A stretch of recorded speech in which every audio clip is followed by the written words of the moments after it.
All right. Hello, everybody. So excited to see you today. And today we are having a webinar that's talking about the 4 reasons to combine work and learning and the 6 ways to get there. So super happy that you're here today for this particular webinar. So like I had mentioned, I am on film right now, live in my home office, but I'm going to be turning myself off and listening so you can just listen and look at the slides and not be distracted by me in the corner. So I'll go ahead and do that, and I'll be back on video later, but we are live, and I am coming to you from my home office. At any point in time, if you want to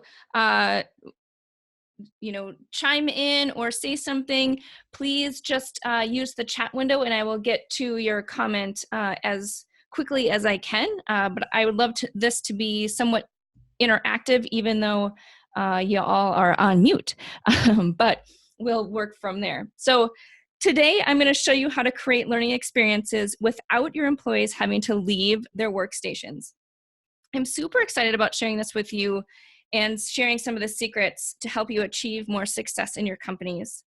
So for those of you who don't know me, my name is Tara Bryan, and for the last 20 years, I have had a passion for maximizing workplace performance, and I've been on a quest to provide better and more effective learning experiences for employees and organizations. So I usually start these presentations explaining why work and learning should be combined, but that's not where I wanted to start today, because I want you to understand something about the why before we get into the nitty-gritty of the how. In fact, I want to make it really personal just as we're starting. So let's start with the whys. So I want to talk to you first a bit about my why and look at my team. So this is part of my team, and we are in a brainstorming session at this point, working through some particular design challenges.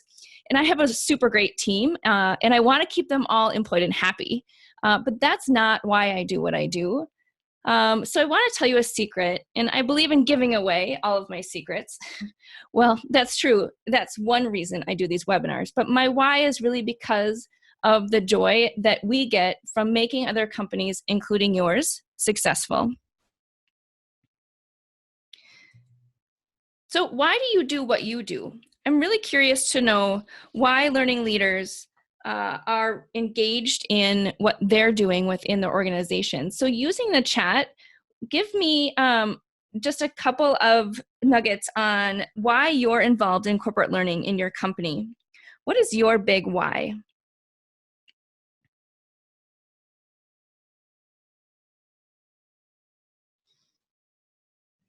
Can anyone think of their big why for why they do what they do within their companies or with helping other people build learning?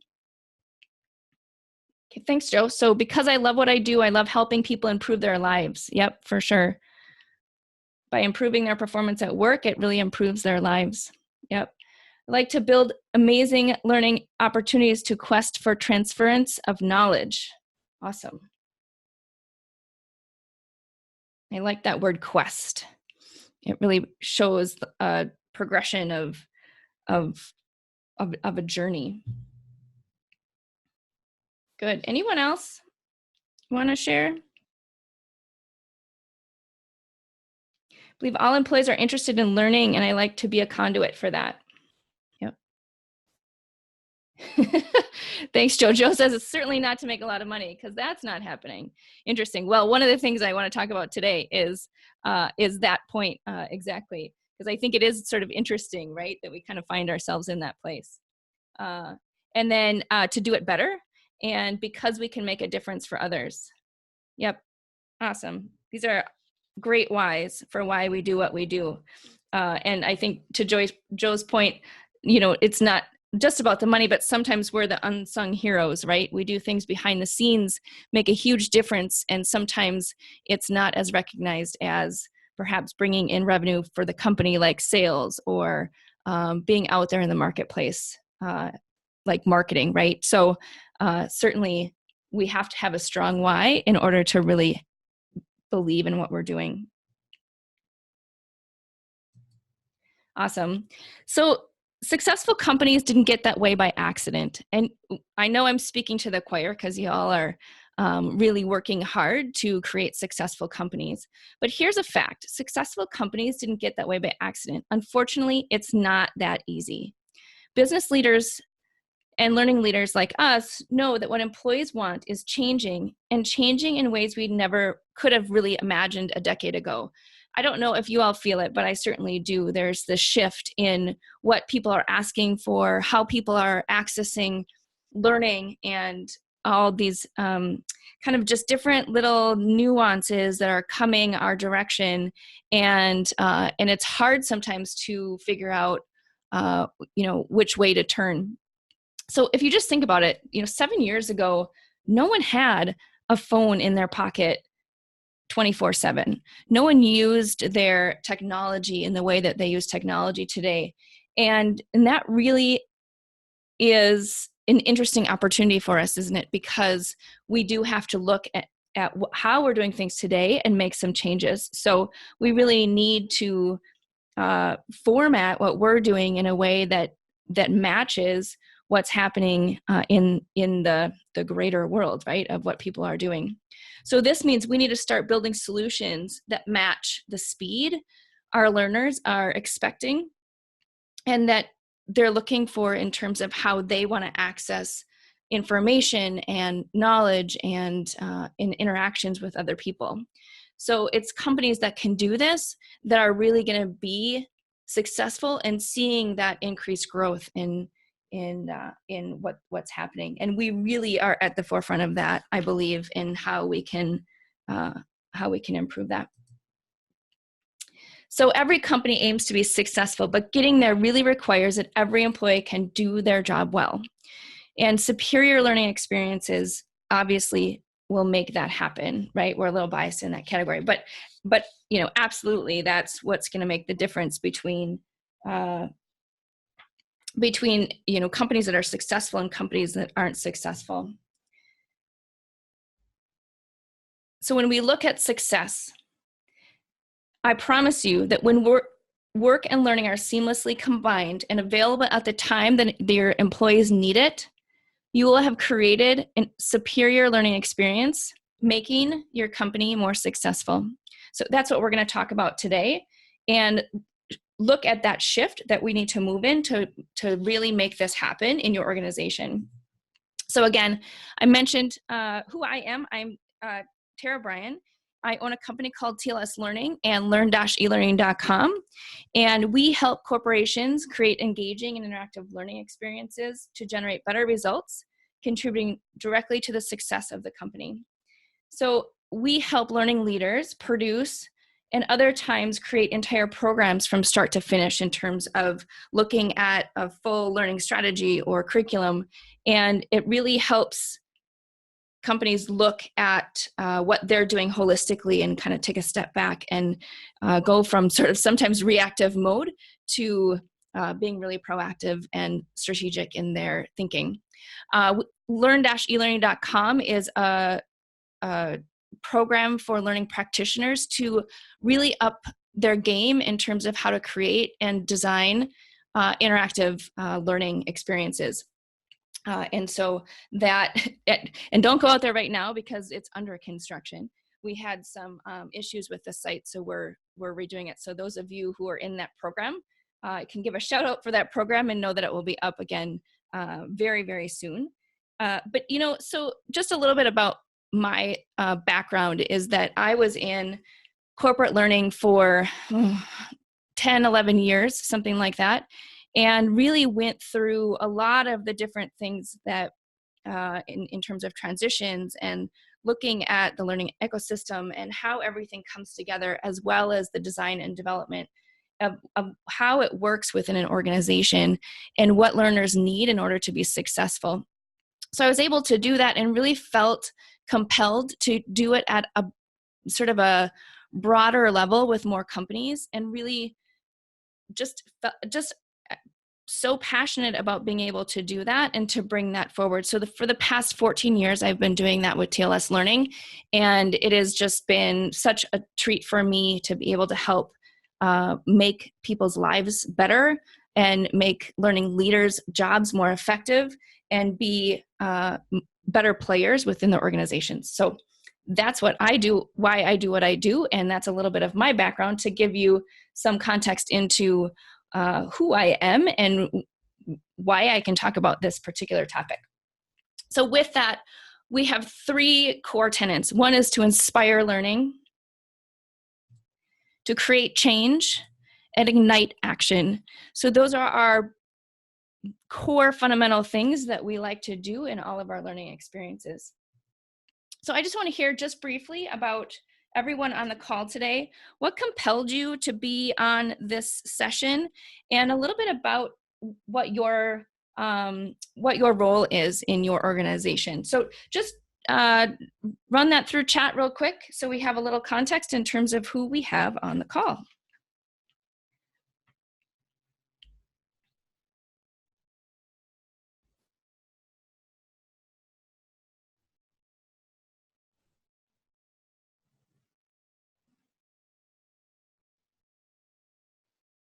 Y'all are going to make me open up microphones.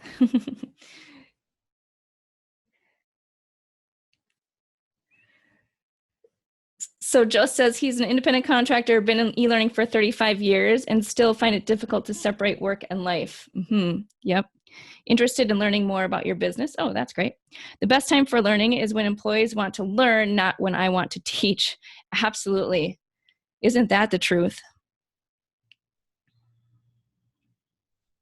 Lead the education function for Global Aesthetics Company. Always good to get some new info. Glad you guys are here.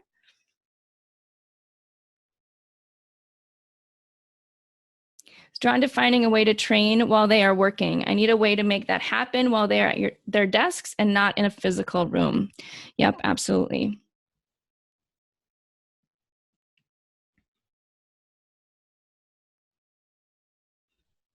Good, I'll do one more. Anyone else have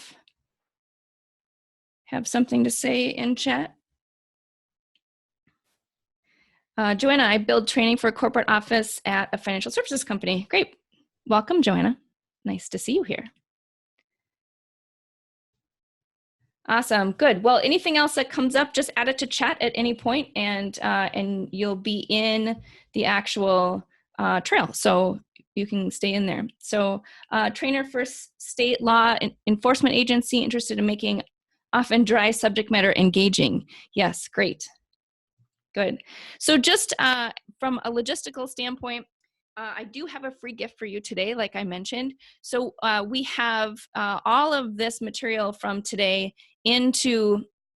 put into a nice downloadable report that you can take. So this will be available to you at the end of the session, and you can download it right from the session. So stay tuned for that as we go through this session. So I just want to make sure that I mention that. So you have that. Great. So I want to talk to you today about this new opportunity. So companies can seamlessly combine learning and work to increase their success. I love thinking about this topic and how we can get as close to the work that people are doing as possible. And that's really such a powerful mission that we all should be on as learning leaders. So the number one complaint that we hear from learning leaders that we work with is that managers are resistant to having their employees away from work. And because obviously they're being evaluated based on productivity and keeping things moving and serving customers and whatever it is that the person is doing in their job.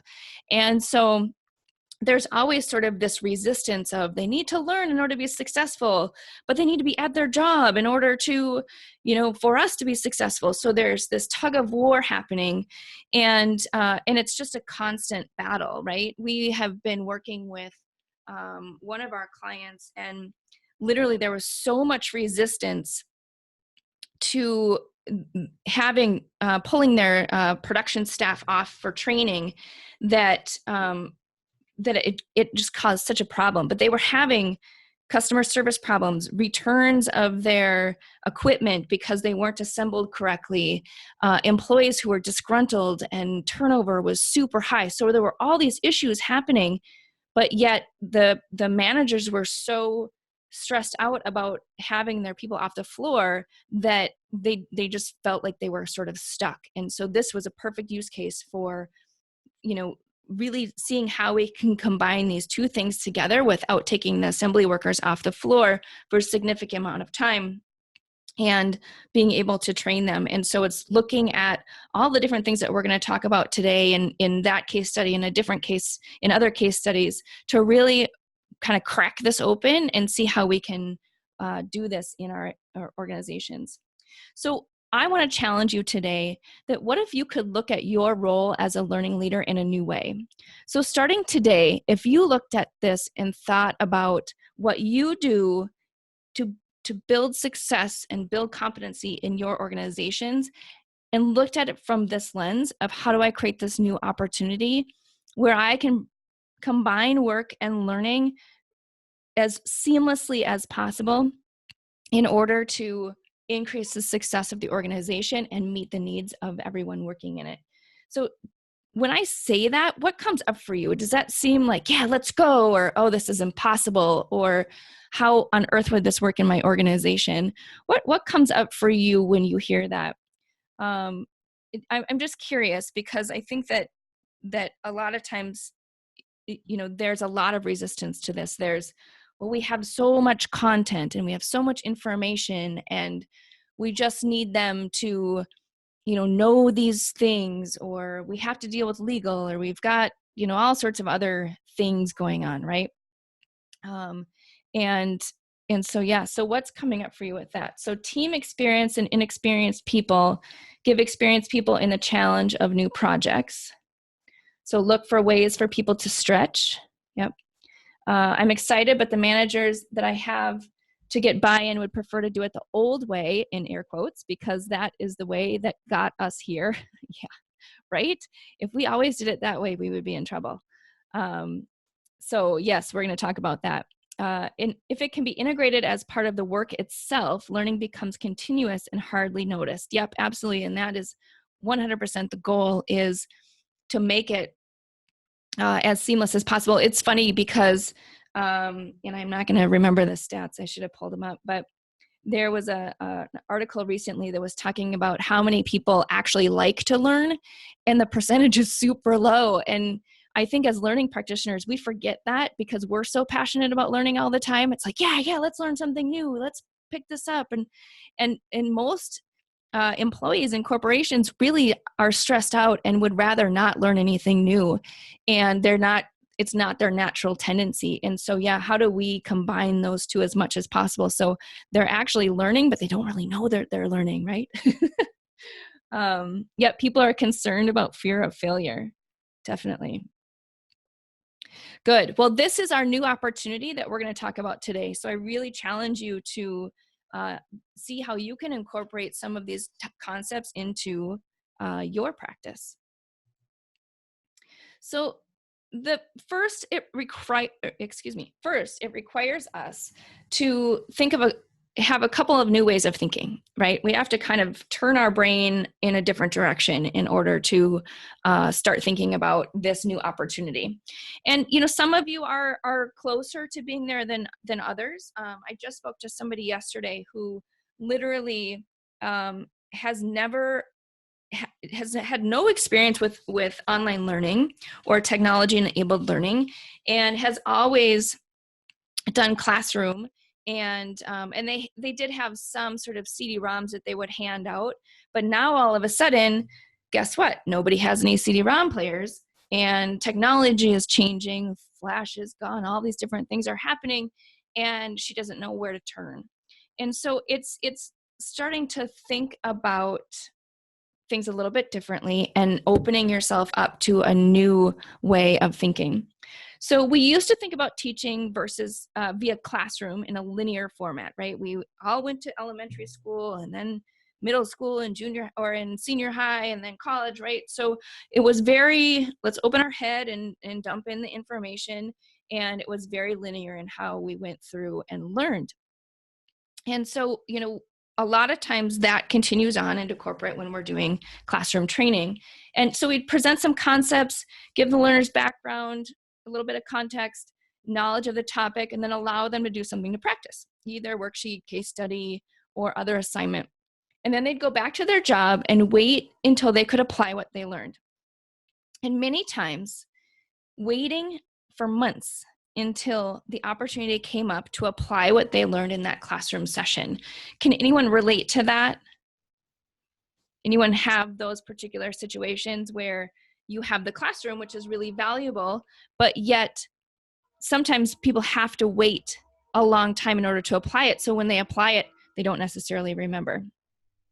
And it's awesome that a train is going by right now. So then we transitioned into kind of classroom to online learning and maybe a little bit of blend of both. And some of these were done really well, but most not so much, right? We started to shift our thinking, and then it was like, how do we put the courses that we have or those PowerPoint decks that we have and put them online and let people go ahead and watch or consume a bunch of information now online, and we call it an e-learning course.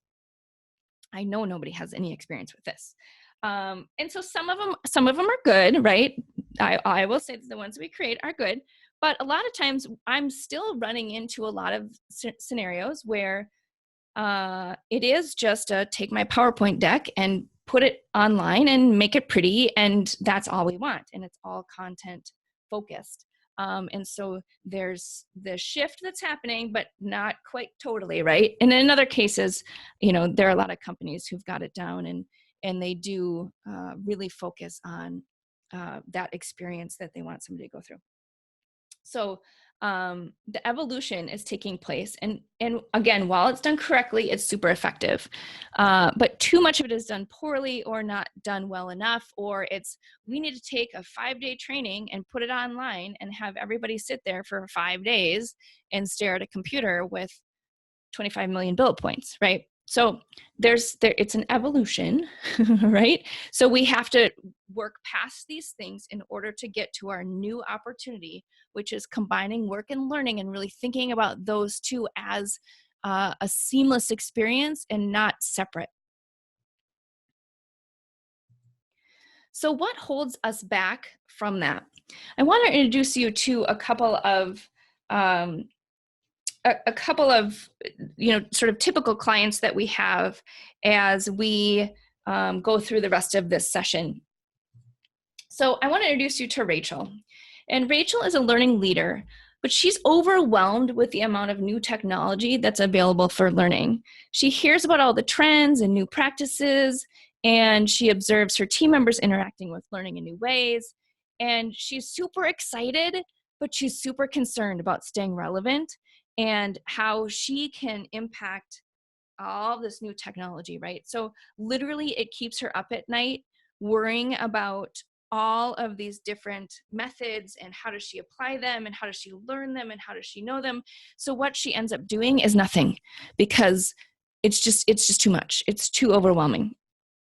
So Rachel is looking for ways to apply learning in her organization and to get out of that overwhelm, to really be able to identify what technology is needed and what makes sense for her organization, and maybe just forgetting about some of the other things that she hears about and not getting kind of stressed out about all the new flashy things that are out there that maybe don't make sense right now, or maybe need to make sense, but they have to be put on a roadmap in the proper way. So that is her big transformation that she's looking to do, is just look for better ways to use technology-enabled solutions to go to that next level and to stop sort of that overwhelm. Anyone else feel that sometimes that there's so much that the industry is talking about or people are asking for that it feels overwhelming, the amount of sort of technology that you feel like you have to learn in order to successfully change your approach for what you've been doing? I know that that's a common thing that we hear all the time. Or consider Tom. Tom leads a training team for a product company. His team has been successful in creating a few courses on various topics within his organization, which is great, and it's been really well received. However, now what's happening is everyone seems to come to him and his small team to work on large learning projects that need to show that employees are increasing their competency levels. He is completely overwhelmed and isn't sure how to stretch his team and needs a strong support system in order to take the ball and run with it. So they're spending all of their time trying to create large enough courses that they're deemed worthwhile, right? So Tom is in a similar situation, but a little bit different, right? Where he's gained some traction, but now what's happening is everybody is coming to him in his team, and so they're just reacting. They're just constantly reacting to different things, and he's lost the ability to sort of look at it from that bigger picture. So he's created some systems and processes that have gotten him some traction, which is great. And while his employees seem to be receiving the training well and are engaged, business managers are starting to take notice. And he's not been able to prove the value of his team so he can get additional funds and budget for expansion. So he feels overwhelmed and knows that there are some key solutions that can get him out of this, but he's not really sure how to go about doing that. Okay, and then we have Joe. Not Joe on the call, different Joe. Joe is a manager on a production floor, and it's his job to make sure that his employees are not only staying safe, but they're also equipped to complete their work effectively and without errors.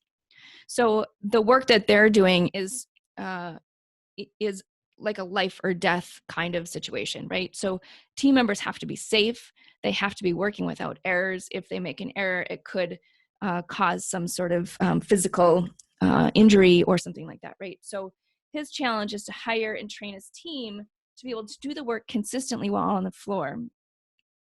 The other challenge that Joe is dealing with right now is that he has a lot of senior team members who are looking to retire in the next 5 years. And that's a really big challenge for him because he's not sure what to do about that. But he knows that all of that sort of tribal knowledge is going to leave with those people who are retiring. And so somehow he's got to tackle that particular challenge. So he's feeling pressure between needing his employees to be able to do their job and the time it would take to have them off the floor in a training class. He knows conceptually that's important and would help some problem areas. He just can't seem to figure out how to make his numbers and have people to be in training. So especially because they already have to be out for training that's compliance related. So he'd love to find a solution that would allow his team to up-level their skills and be productive at the same time. Lastly, we have Lindsay. And Lindsay is a training lead for a large accounting firm. She comes to work and tries to do the best job that she can for her clients because she really cares about them as well as her fellow coworkers. However, Lindsay has a problem. She needs to ensure that her team can do the job and serve clients without decreasing their service scores. They all went to a training class 6 months ago on a new accounting software, but now her team is struggling to remember the steps to complete the transaction. She's finding that her team members don't want to ask for help, so they're just going in and trying to remember. Unfortunately, critical steps are being missed. The clients are left with transactions that were categorized incorrectly, costing them lots of money. And maybe calls from the IRS, right? We are talking about accounting. So Lindsay has been called into her manager's office. Lindsay needs a solution that will provide her with a way to quickly train her team on that one area that they may need help in just when they need it. Currently, her team would have had to go back into the long training, which was 4+ hours, and go through all of it again in order to refresh that little piece that they needed to be able to do their job better. So she's desperately looking for another answer. They have tried printed cheat sheets to put on their computers in the past, but the technology is changing too rapidly for those to be effective. So I have a question for you. And hopefully this poll is launching. Is that who out of these clients resonate with you the most? Anybody have anything that's close to those?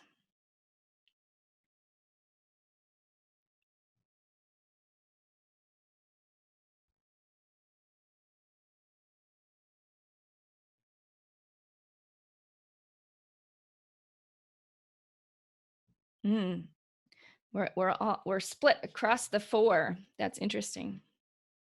Oh, another vote for Tom.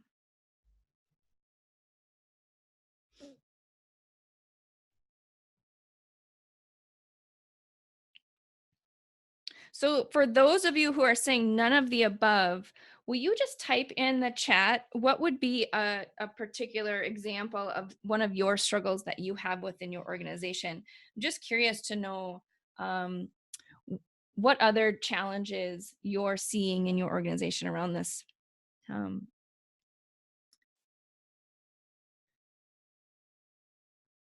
Great. I'm going to end the poll. It looks like Tom, Joe, and none of the above. So here are our results. So you can take a peek. Oh, we had somebody with the poll didn't work. So another one for Joe. Okay. Good. Anyone with the none of the above, can you share what other use case you would consider is a challenge within your organization? I'm just curious.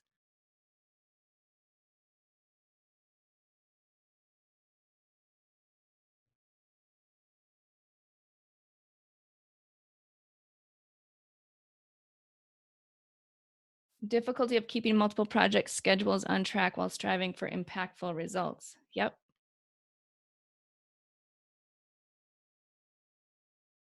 Great.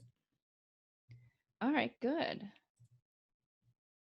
All right, so now we have some of our examples of some of the challenges that people are having in making this. So let's dive in and talk about the 4 reasons and then our 6 ways of why. All right, so companies that seamlessly combine learning and work to increase their success see learning available when it's most needed, a decrease in the forgetting curve, an increase in productivity and efficiency, and a decrease of errors and rework. So these are proven concepts that really by having work be or learning be as close to work and the context that people are learning in be as close to the work that they're actually doing, these are the things that are happening as a result of that. So before I go too far into this, what I want to do is just take a moment to address the elephant in the room. For some of you, there are sort of 3 key concepts that those of you who know me probably have heard me say this before, but I'm going to go out on my limb and on my soapbox for a minute, because there are 3 critical concepts that we need to talk about before we go too much farther. And the first one is, and I put this in total quotes or total caps, is no one needs more information, right? So the key concept number 1 is that in order for us to move forward into this new opportunity, we have to internalize the fact that no one needs more information. No one needs more content. So hopefully everybody's in agreement to this. We have access to all the information we could ever want at our fingertips at all times, in our pocket, on our hands, everywhere, right? So we have so much information. Employees have so much information. They have so much information that they are overwhelmed. Nobody needs another PowerPoint deck with 1,000 bullet points in it that talks about what they need to know or a bunch of information about a topic. And so if this is resonating or if this is rubbing you the wrong way, I'd love to hear comments in chat, because I feel passionately about this particular topic. because our job, and I really believe this at the core of my being, it's our job is to take all that information and make it meaningful so people can apply it to their work, right?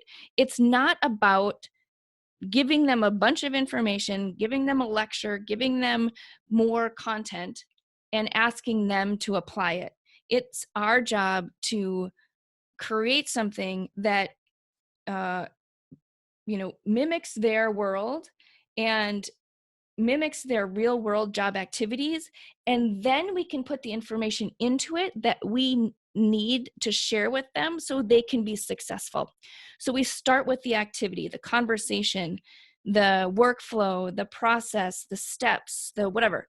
We start with that, and then we put information around that. So I don't care what modality we're using, if it's, if you are still doing classroom or you're doing online learning or performance support or anything that you're doing, that at the core is where we need to start shifting in order to embrace this new opportunity. So I need to mention that because it's very, very important. The second thing is, you as a learning leader are the champion for change within your organization. A lot of times what I hear when I'm speaking to people about this is, well, our IT department won't allow us to use some of these things, so I can't implement them. Managers aren't open to this. We don't have this technology. This doesn't work this way. We don't use phones. We don't use internet. I actually had somebody the other day who said that they don't use the internet at all for their employees' training, which is crazy. I mean, not going out and using it, but not being able to access any online learning outside of like the actual computer. So go figure with that one. Now I haven't heard that one in, I don't know, 12 years, but it's still happening. So I believe that as learning leaders, it's our job to bring that forward. It's our job to bring in new considerations into the organization of how learning can be enhanced using different tools. I'll give you an example. So we were working with a client, and the IT department wasn't going to upgrade. At the time, it was like IE6 or 8 or something. I don't know, something like it had been retired for years. And so through working with and partnering with the IT department, we were able to show the use case and the value of, upgrading the version of the browser that they were on in order to bring things to the organization in a new way. And that created a ripple effect within the organization, and senior leadership at this company was so grateful and thankful for the innovative push that gave that IT department, because it completely streamlined and changed the way that they were doing business. And so I believe that it's our responsibility to start leading with that and asking the questions. If using using the phone that people have in their pocket is something that you feel would enhance their experience in being more successful in their work, I think that you can go and start having those conversations and not wait for different areas to make that opportunity available. And then the third one I think is important to address here is that while we're going to be talking about a lot of different options when we're looking at combining learning and work, and I've kind of been throwing rocks a little bit at the classroom sessions, by no means am I saying that there should not be any formal training or learning in the organization. I think that all of the foundational training that we do is important. But it's really looking at the whole picture, right? So just because you've always done it in one way in the past doesn't mean that it stays that way, right? So we want to look at the entire journey, and I do have a slide for that. Look at the entire journey of all of the different pieces of what an employee needs in order to be successful in the organization. So I'm not implying that all formal training goes away, but what we're going to start looking at is how do we combine formal and informal training so it really enhances that learner's journey and experience throughout the organization. And this is a little bit of what this looks like that we're going to go into in more detail. So we have the employee life cycle, we have new hire orientation and company training, job and functional training, new and advanced systems, process and procedure training, manager and leadership training, right? So we've got all these things that the employee is doing throughout their life cycle of working at your organization. And then there are all sorts of ways that we're supporting that through learning modalities. So this is just another visual view of that. So it's all coming together. It's not necessarily something that's separate. So those are 3 core concepts, critical concepts that I want to just address as part of this, because I think sometimes those shifts in mindset need to happen in order to start looking at a new way of doing things. So how is that resonating with everyone? Anyone have any thoughts that they want to add to chat about that? I'm curious as to some of you who I know on this call, whether or not that that is meeting you with some hope and excitement, or if it feels like it's a little bit of a stretch.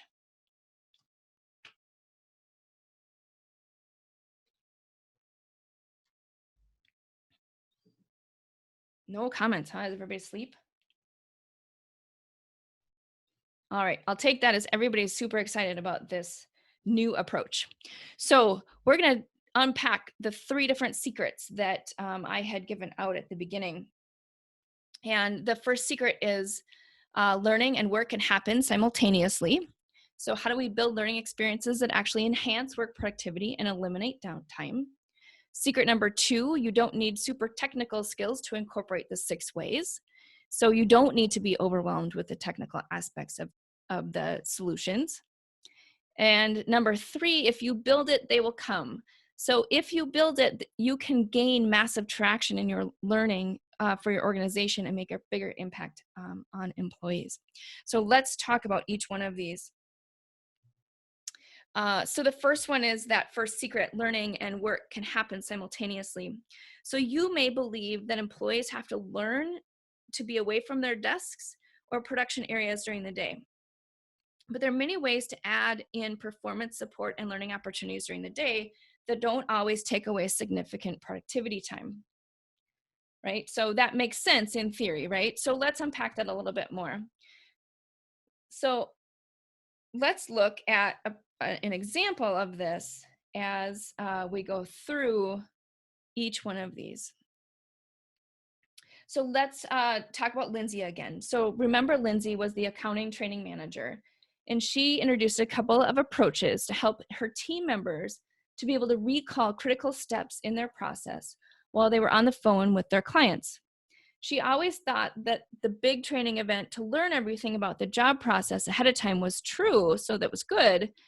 But after she took a leap of faith and tried things this way, and she was able to incorporate just-in-time approaches for her team, and they had 100% turnaround in client complaints and issues. So let's look at the 2 approaches that she used. The first one, and the first way, is digital learning. So digital learning brings learning to where employees are. It is the combination of online learning that offers practice and application of specific skills and concepts that can be immediately leveraged back on the job. These courses are single focused learning topics that are available when the learner needs them, and they're built with performance in mind and provide the fastest way to proficiency. And so when I'm talking about digital learning, I am talking about learning experiences that are online, that are focused on what somebody needs to be able to do as a result of that job task or the job that they're doing. And so in that case, we're working on if it's a conversation that they need to have. They need to be put then in a conversation where they're practicing that particular conversation.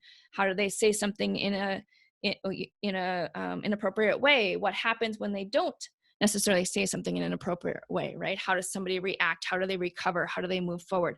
So they're really able to practice and have that personalized experience of looking at what they need to specifically do. So when I'm talking about digital learning, I'm not talking about content delivery. It's really putting them in that driver's seat where they are working through some different scenarios or simulations in order to move forward. So that's the first thing that she had applied, is to take that large classroom session and make small pieces of real life contextual learning that put them in a real work situation. Context was rich. It matched what they were doing. They could look at it and directly apply what they were doing. The second way was personalized microlearning. So what this looks like is that you can grab what you need just when you need it, right? So it's everything that happens kind of before, during, and after, right? So I need just that little piece of that, where do I need to put in this particular transaction code to not have that customer error? I don't want to have to go back and look at a larger training. I want to just capture that little piece. So a lot of times what we do is we'll pull out the little demos if we've created a simulation, and they're able to access those quick little bites that they need in order to get what they have at their fingertips right where they are in the transaction within the software. So that's that I'm combining those as the same thing, but they're just a little bit different in terms of that first way. Otherwise I would have had 7, so I kept it as 6. So hopefully that makes sense in terms of how she was able to incorporate both of these strategies to increase the success within her area, and it completely transformed the way that they were able to just get what they needed when they needed it. And then eventually they didn't need that scaffolding anymore, right? They didn't need that little snippet that gave them access to that information. They were just able to then move forward and do that.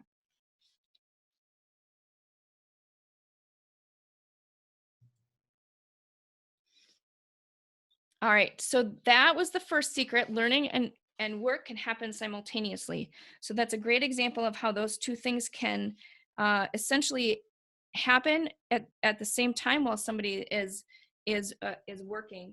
And again, as close as we can get their work experience when they're training, and as close as we can get tools in their hands when they need it, is going to make that piece most successful. All right, so the second way is the technical skills that that you don't have to be super techie, right? In order to incorporate these 6 ways. So you may believe that it's easier and more effective to just provide an employee with a presentation or written book about a topic, but they actually just need to apply the knowledge to their job in order to have speed up the time to proficiency, right? So I think that a lot of times when we're overwhelmed, right, like Tom, and we'll look at his particular scenario. Let's go to that slide.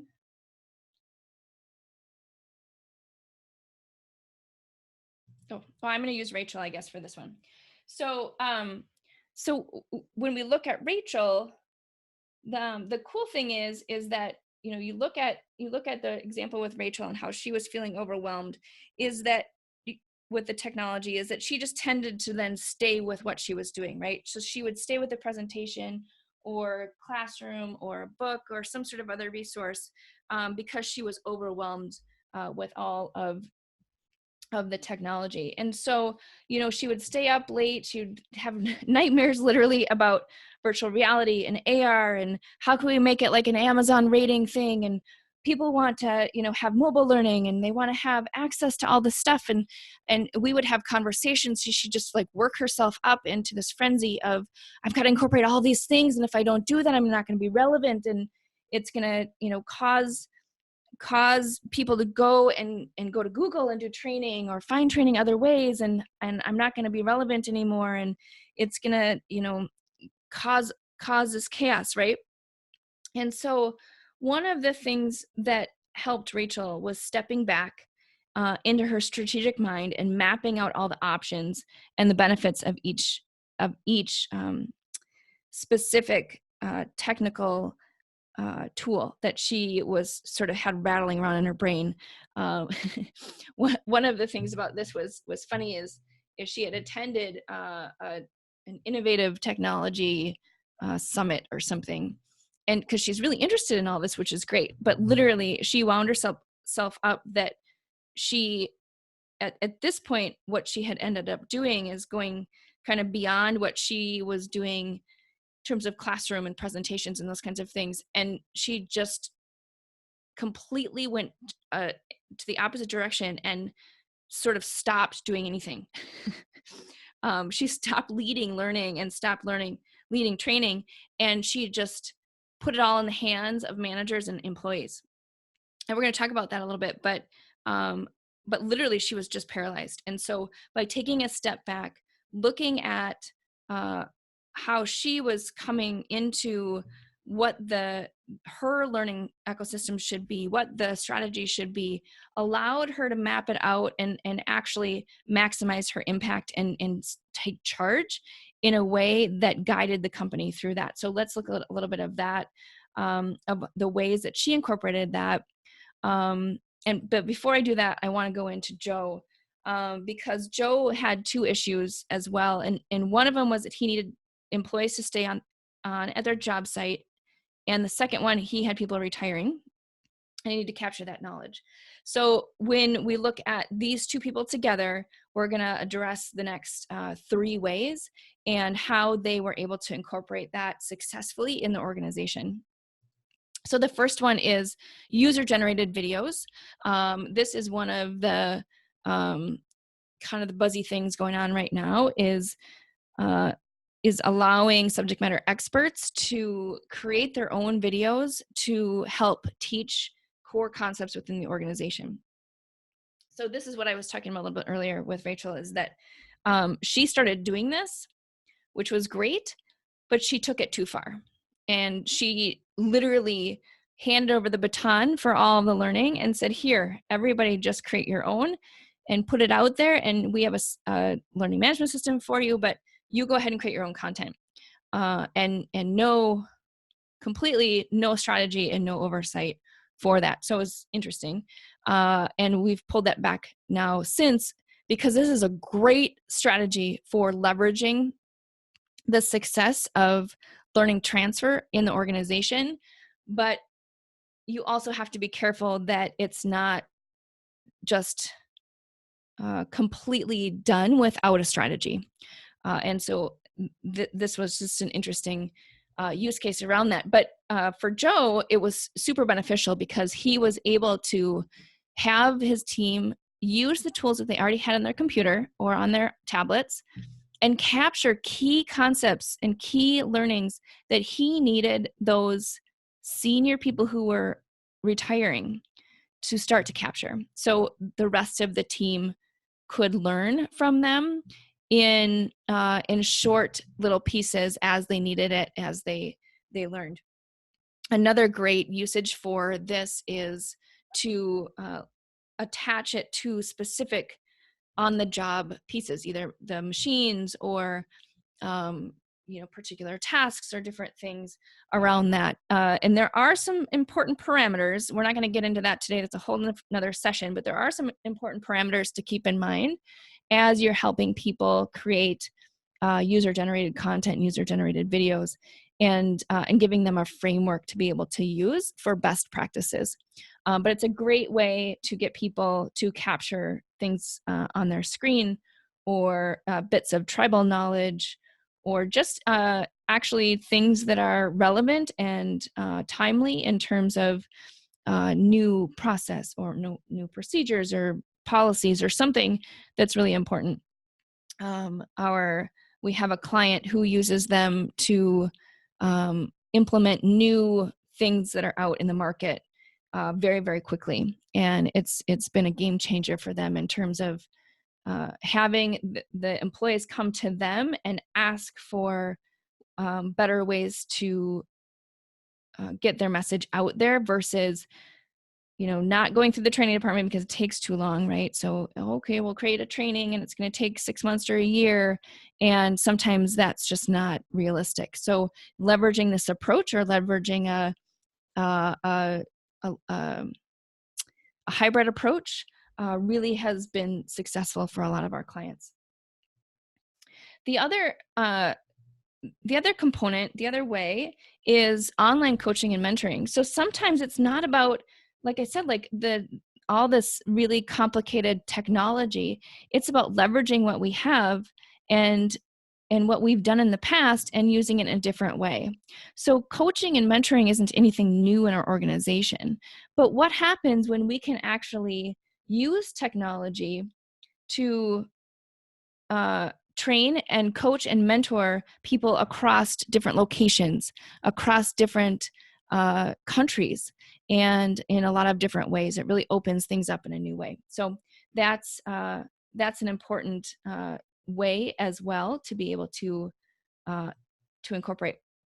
Also, we have way 4, which is micro-learning reinforcement. A lot of times this is also called performance improvement or performance support, where we're able to really create things that are quick and provide a level of support that they wouldn't necessarily get elsewhere. And we used to do this a lot with little paper things, right? And we put them on our computers and we would have people have these little cheat sheets or these little checklists or these little pieces.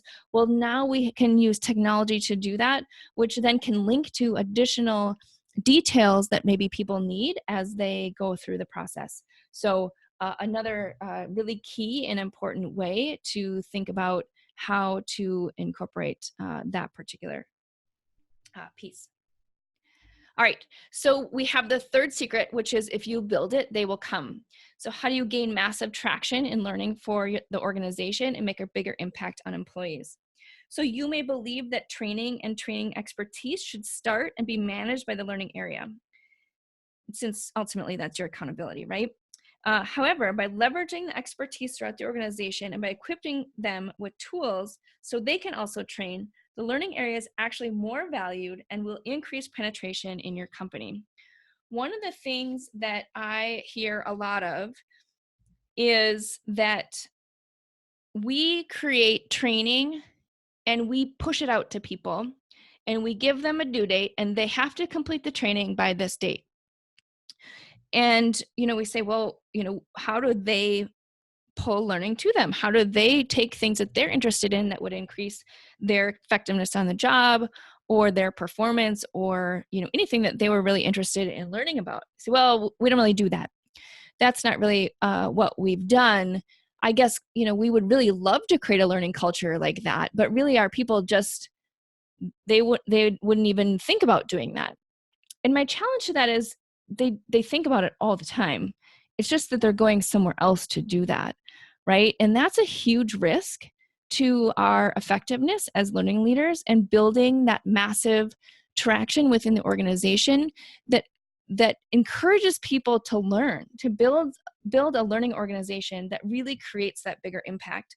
And this is an interesting concept, and we're not going to go into the detail about it today because we won't have time, but one of the things that I'm super passionate about is how do I help learning leaders become leaders in their organization where people are seeking them out and really looking to them to leverage their success in the organization. Because a lot of times I don't believe that that's something that's happening as much as it should, especially when we start looking at using training just for compliance. And so this is an interesting concept, I think, as we go through this. So let's talk about Tom. So remember, Tom had this issue that he was feeling overwhelmed with requests and didn't have that much traction as he would have liked. He implemented a new way to gain mass adoption in his pre-existing programs and was able to apply some of the 6 ways to increase the amount of offerings he was able to provide. So here are a couple techniques that he tried that worked really well for him.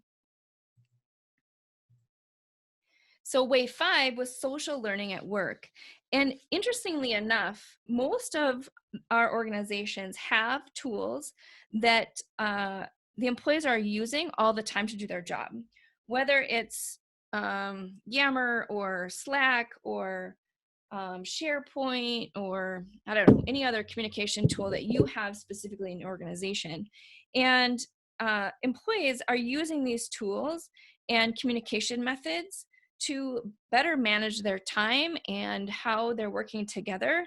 There's no reason that we can't use that as a learning tool, right? So it's a way for people to connect together and a way to work and learn in a totally different way, right? So think about if you were able to push out some different small pieces of learning reinforcement or ways that people can connect together through learning, through kind of informal coaching or whatever with each other, and using that as a learning tool. So that's a really powerful thing to start thinking about if you haven't thought about that yet in your organization, or if you're not using it in that way, because it's certainly probably informally being used. How can you leverage it from a learning perspective?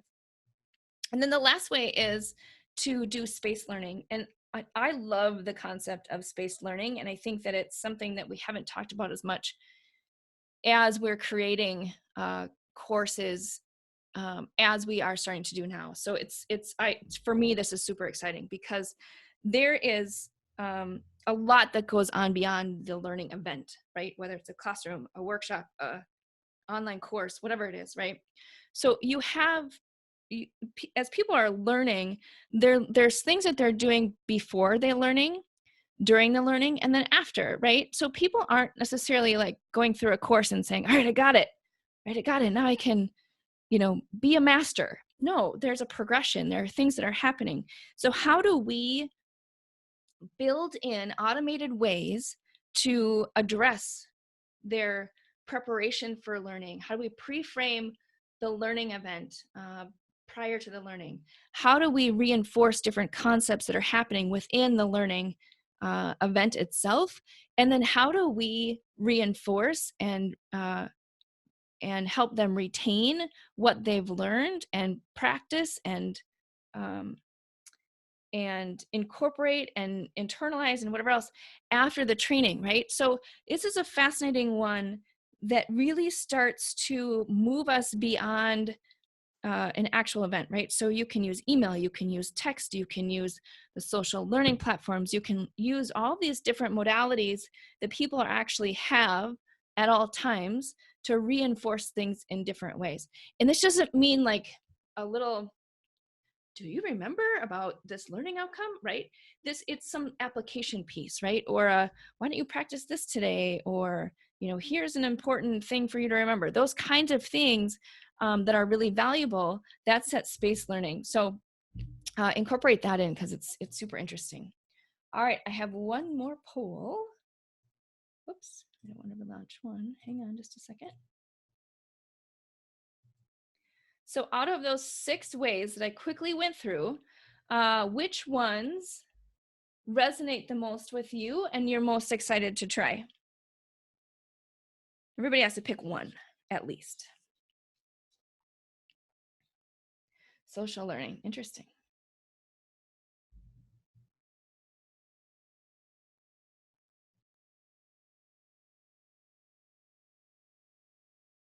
Anyone else have a vote quickly?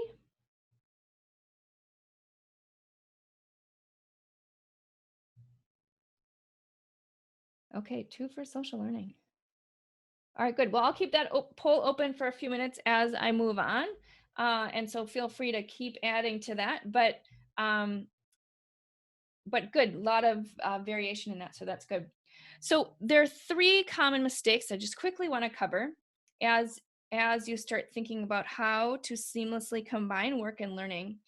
And the first one is not having a learning strategy. And this kind of goes back to Rachel, right? Where you start sort of incorporating all these things and you're really excited and you're like, yes, social learning, let's do it.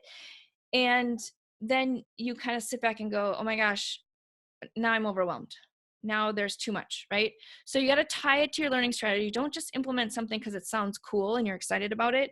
Really make sure that it ties into a bigger strategy, because ultimately at the end of the day, what you're trying to do is improve the success of your company. You're looking to create a result that doesn't exist or solve a problem that exists that doesn't have a fix yet, right? That's what you're doing as a learning leader. And so it all has to be tied to a bigger strategy. So make sure that you don't skip the strategy part, because then you'll be like Rachel and you'll be up all night long dreaming and having nightmares about all the new things that you've heard and trying to figure out how to add rating systems to Amazon and or like Amazon and all those kinds of things, right? That just, it's totally irrelevant unless it's tied to your strategy. The other piece is don't boil the ocean. Start small. Pick something and start it. Maybe with a pilot group, right? Just grab a small group of people, start testing a couple of things. Don't just like implement it to your entire organization and then start testing it, right? Start small. Don't boil the ocean. Really make it manageable, because that's what's going to help you gain momentum and really start making an impact. So start there. It really cuts down on that overwhelm. And then the third thing is make sure you get buy-in from sort of your champions within your organization, right? If you don't know who they are, find them. But you want to make sure that you get a couple of people who are going to help pull this forward, because it is all about momentum and it is all about gaining that mass traction and adoption. And to do that, you need to get the right people to be able to help you do that. So those are the 3 common mistakes and things that you need to think about. So let me ask you a question. I'm going to just end this poll quickly. I'll share the results. Okay. All right, so let me ask you a question. If you followed what I showed you in Secret 1 to make all your employee time, whether they are training or working, productive, stopped worrying or being distracted by technology, and were able to ensure massive adoption in your organization, do you think you could be more successful than you are today? Anyone want to write that in chat? What do you think? Do you think that if you were to implement and kind of cut down on some of those beliefs that you have, that you would feel more successful in combining work and learning in your organization?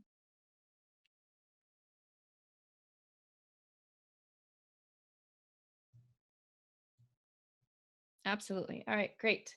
Good. So I'm glad that you think so. And I talk really fast. So if anyone else is feeling overwhelmed because we covered so much, it's impossible for me to show you everything and get into some of the detail of the different pieces in this presentation. I know I'm already over time, but I tried to cover as much as possible to give you as broad of a brushstroke as I could to really help you see the power in looking at this new opportunity. So I have an option for people that are left on this call that are interested in digging deeper about how this may work in your organization or how to start applying some of these things. So is it okay with everyone if I just quickly share that before we get off the call? Anyone want to just say in chat that yes, it's okay, or no, it's not okay? Just looking for a little feedback quick on that. Okay, great. So what I have for you is, it's all free, is that you can jump on a call with me where we can talk about this in more detail about your particular organization. So in order to sign up for this, I'm going to put, there's a schedule link. If I can copy it here, I will put it in chat. There it is. I'll also send a follow-up, but I'll put it in chat. And then, so you would just click on that and it will schedule a strategy session for us to just follow up and talk a little bit more specifically about any of these pieces that you want to talk about. And just so you know, it's my time. So it's just me who's doing this. The rest of my team isn't doing this. So you probably want to sign up as fast as you can, because I just have a couple of spots. So just keep that in mind, but feel free to to do that at any time. All right. So for those wonderful people who are still on the line, you can download your free report. And let me give you that link as well. I think you can click on the screen, but if that doesn't work for some reason, I will put the link in the poll as well. And there you go. There's your link. And that is what I have today. So I thank you all for participating, and I appreciate you being here. Hopefully this session was valuable and you got a couple of great nuggets out of it. If you want to leave a comment of, kind of what your big learning was from today, that would be great. Otherwise, I will catch you in the next webinar. So thanks much. Have a great rest of your day.